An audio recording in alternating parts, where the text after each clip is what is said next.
quick review here between a K&N and a cheap eBay air cleaner for Harley Davidson. Okay, this is for the 90s models on the Harley Davidsons for the air cleaners. Now this one here is a K&N. I don't know if you can see it, but yeah,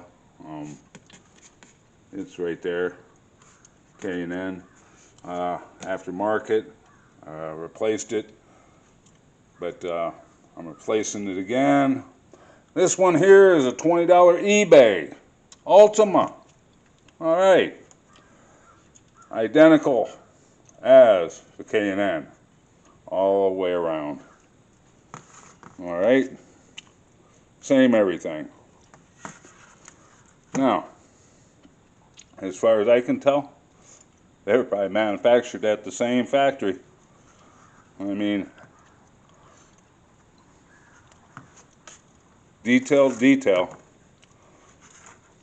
identical. So, yeah, I guess I'm going to start using an Ultima.